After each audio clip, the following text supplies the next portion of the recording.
Séguin. Bonjour Félix.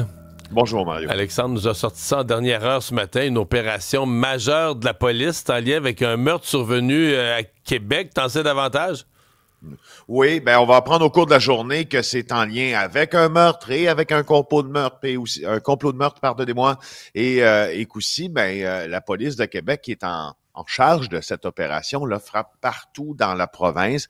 Et ce que moi je comprends de tout ça, c'est que c'est une autre phase dans la guerre, dans la lutte à la guerre que se livrent les indépendants dans la région de Québec, c'est-à-dire le Blood Family Mafia et les Hells Angels. D'ailleurs, ça va nous permettre tout au cours de la journée, Mario, en commençant par toi ce matin, de t'expliquer qu'à Québec, présentement, là, le fameux BFM qui a mené qui a fait la pluie et le beau temps pendant les deux dernières années et demie, là, c'est plus très clair qui est à la tête de ce groupe de rebelles-là. Ça devient très complexe comme climat criminel dans la vieille capitale, mais les policiers, eux, ont toujours quelque chose à se mettre sous la dent. Parce que le BFM a comme été décapité à partir du moment où Dave Turmel se fait arrêter, Boivin est un autre qui est en cavale, mais qui n'a plus l'air d'être trop opérationnel.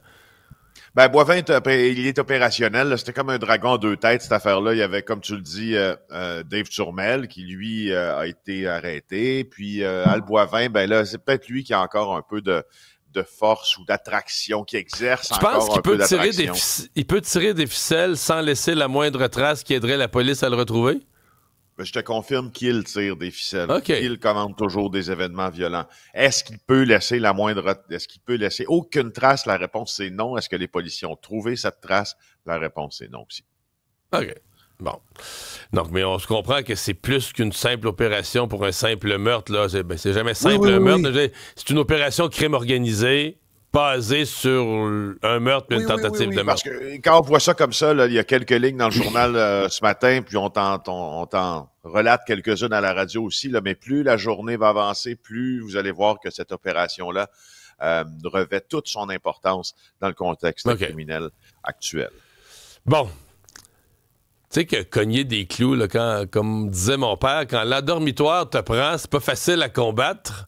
Est-ce un scandale? Est-ce grave un policier qui fait un petit somme dans son autopatrouille?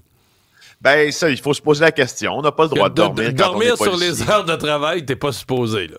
On n'est pas supposé. Non, jamais. On n'est pas supposé de dormir sur les heures de travail. Il y a des aménagements que certains employeurs font quand tu travailles, exemple, beaucoup.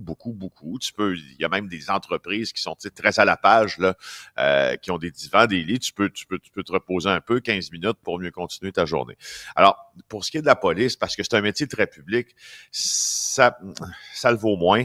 Et là, Olivier Fauché nous a relaté qu'au cours de la journée d'hier, il y avait ce policier qui a été filmé, photographié en train de dormir sous le viaduc, pas le viaduc, mais sous l'autoroute 40, la partie surélevée là, de la 40, donc Crémazie à Montréal. D'ailleurs, juste vous dire, c'est une trappe à tickets si jamais vous passez par là. Attention. C'est mieux qu'un dort, finalement. Oui, c'est mieux.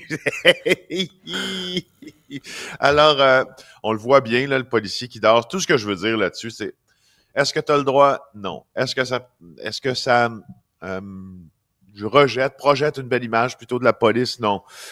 Est-ce qu'il sera sanctionné? Probablement. Sauf que le SPVM, en ne disant pas, en nous expliquant pas les circonstances qui justifient les mesures disciplinaires, ils nuisent un peu tout le monde et aux policiers au premier chef. Parce que, je sais pas si tu le sais, Mario, mais être policier, là, c'est peut-être qu'il est à son deuxième quart de travail. Ça se peut qu'il ait remplacé un collègue. Ça se peut qu'il ait été en pause. Mais est-ce qu'il y a une pause? C'est ça que j'allais dire. Il y a les employés, peu partout, ont des pauses de 15 minutes. Mais si t'es policier et t'es sur la route, je veux dire, si tu rentres au poste, mettons, ça va te prendre 20 minutes. Il y a tellement de trafic à Montréal, ça va te prendre 20 minutes. Fait que si t'as une pause de 15 minutes, tu vas faire un petit dodo. T'es peut-être mieux de le faire dans ton autopatrouille. J'essaie de voir toutes les hypothèses. Oui, moi aussi, je les vois toutes, puis celle-là en est une. Puis c'est vrai que les pauses existent pour les policiers. Ce qu'ils font, là, c'est qu'ils s'extirpent du système de communication là, pour prendre des appels. Là, il y a un code, puis ils disent parfait, telle unité, on ne prend pas d'appel pendant 15 minutes, on est en pause. Sauf que, bon, là, de le faire au su de tout le monde comme ça, c'est juste que le SPVM, qui fait pas des miracles en matière de communication là, avec les médias, si elle nous avait donner un peu de contexte, d'éléments de contexte, ça leur a peut-être permis aux policiers de s'en tirer un peu mieux.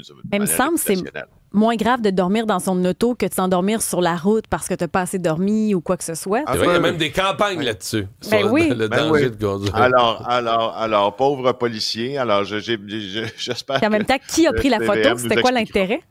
Ça, c'est un citoyen. Avec les réseaux sociaux, un citoyen photographie un policier qui dort dans le char. Ça, c'est un épuisant. C'est un grand classique. Tu sais que le grand classique aussi, c'était les gars d'Hydro. Ça, c'était les grands classiques. Les gars d'Hydro au Tim Hortons, il y avait toujours quelqu'un pour photographier des gars d'Hydro au Tim Hortons. Eh bien, Félix, merci.